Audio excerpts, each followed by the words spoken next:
And welcome back to USA Hockey Arena, where your score after the first period of play, Tri-City Storm 2 and the U17s 1. I'm joined by a guy we could waste the next 5 minutes talking about everything he does.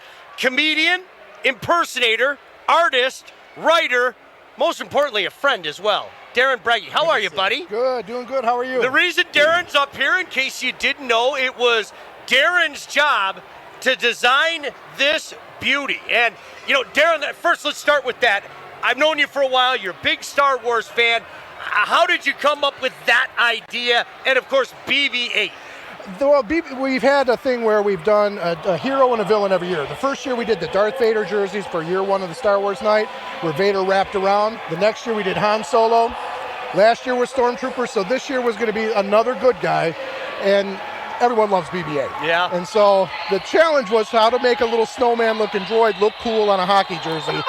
And I got to tell you, they turned out pretty good. We're very pleased with how they look great on the ice. You know, it's so funny to watch the reaction, you know, not only from the kids and the adults and the Star Wars fans, but even the players. You know, the players, you could see their eyes light up, and they've been doing the impersonations and everything. That's got to be a cool thing for you. It is. It's cool because I am a Star Wars geek from way back. I'm a Star Wars collector. I still have all my old stuff. My wife, Karen, still gets me a lot of Star Wars stuff. I'm easy to buy for at Father's Day. Let's put it that way. Darrin Brege, of course, the idea behind this beauty. Talk to me about what you had to go through to get this cleared with Lucasfilm, because let's face it, this has been a franchise for 40 years now, almost 40 years now, and not anybody can, you know, I guess be allowed to do something like this. Talk about that process. Yeah, absolutely not. It's very tricky. Okay, back in the day, there were a lot. It was loose with until Disney bought them out. It was easy to do Star Wars themed T-shirts and things. Lucas would have to approve it. It'd go that way. But since Disney bought it, they're really strict on anything but jerseys. They don't want any T-shirts that's non-licensed through them or like events, anything. But the jerseys, they do. It gets sent to them. It goes through a process. Then you get the copyright on it and everything else. It is tricky though. It has to be on brand. It has to be something that's very familiar, and you cannot have the characters deviate. You got to make them look perfect. So you really struggle getting every detail. You know, the coolest thing about it, we've made mention of it, you can't do it now, but coming up soon, you'll be able to bid on these jerseys and everything. And that's the one hook, just talking to you before. Hey, listen, it's going to charity. And that's something that Mr. Lucas himself, I guess, was like, I'm in. USA Hockey Charity, count me in. That's right. That's the best thing about the 501st and what they do.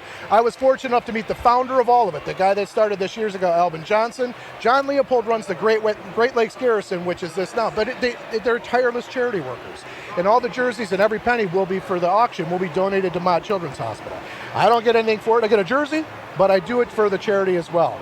So that's the best part about it. The 501st is allowed to be out there because it's for charity. They're not profiting from it, which is awesome. Yeah, and no doubt about it. How long did it take you to come up with that? I know how meticulous you are. I know this guy. He's very meticulous. Don't let the goofy persona fool you. How long did it take you? I worked on BB-8 because this is vector art. It's not spray painted like with Photoshop or anything, so they're vector line art with gradients. It probably took about 3 hours to do BB-8. Wow, that's it, huh? That's it.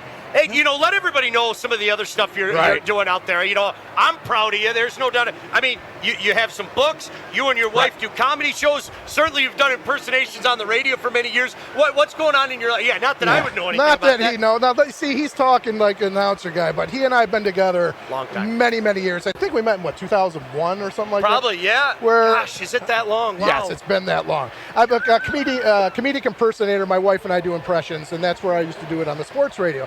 But we're here tonight also with our kids' books at monstermyths.com. We have books for 2nd to 6th graders with Mick Morris, Ghost Board Posse for 5th, 6th, 7th, and 8th, and picture books too. So a lot of great stuff, all with Myth Monsters. She writes them, I draw them. It's kind of a great relationship. My kids love them. I'm not just saying that. I mean, you can go to their website. There's a picture of a cute little blonde girl that you'd never guess was my kid that went up and did that stuff. I mean, it really is something. You know, Darrin, that's the thing. I mean, you got such a great personality. So many things that you do really are like kid stuff. You know, let's have fun. Let's enjoy life. Yeah, it's like, so when Karen and I go to a school or something like that, or when we bring energy with our books, and we have a comedy background. We were at Mark Ridley's Comedy Castle for years. That's how we met.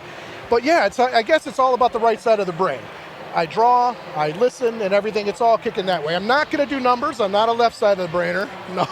But when it comes to hearing things and doing things, it's I'm very fortunate to be in the arts and have a career in it as well. What do you think of the atmosphere here? I mean, I know you're a sports fan. Obviously, he was on my show amongst many other sports shows, so I know you're a sports fan. Great atmosphere here on a night like tonight. It kind of combines two worlds. Yeah, like if I were to have Lou Holtz come here and talk about Sean, it's a great. I tell you what, it's just the only thing would make it better. It's if it's Notre Dame hockey. That's it. Notre Dame would come in here and just put them all to school. That's it. That's all about the Irish. It's all about the Irish. So that's it. I'm trying to be professional, and you have no, that's all. Shane Nagopi in here is always professional. That's what I like about him. Anyway, so it's great seeing Notre Dame hockey, and I just love it. It's amazing too. The kids walking around with the little lightsabers, the stormtroopers and everything. What a great atmosphere tonight.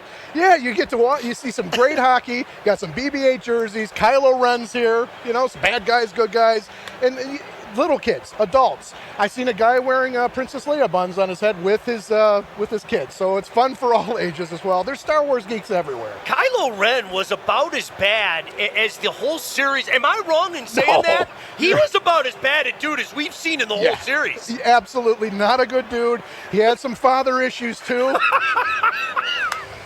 Poor Han, you know. But yeah, and hey, look, so he's here. Thank goodness his old man is. We're going to stay up here. Yeah, we're going to stay up here. Stay up here. Hey, great job, seriously, with the man. jersey and everything. It's a pleasure to see you. You and Karen doing great stuff. Let everybody know where you're at, by all means. Please, we're here in the arena, of course, right now, right up over there. But you can see us online at monstermyths.com, Monster Myths, or KarenandDarrin.com. It goes all to the same place. And check the books out and everything. Have some fun and drop us an email, do us some drawings. We love to share art, our kids' art, and all kinds of art on that as well. Yeah, they're out and about all over bookstores as well, you know, signing copies of the books and everything. If you haven't checked it out yet, certainly a great gift for kids. Trust me, I'm not just saying that because he's a pal. My kids both really loved it. Darrin, always a pleasure to see you, buddy. Good seeing you again, brother. All the best to you and Karen.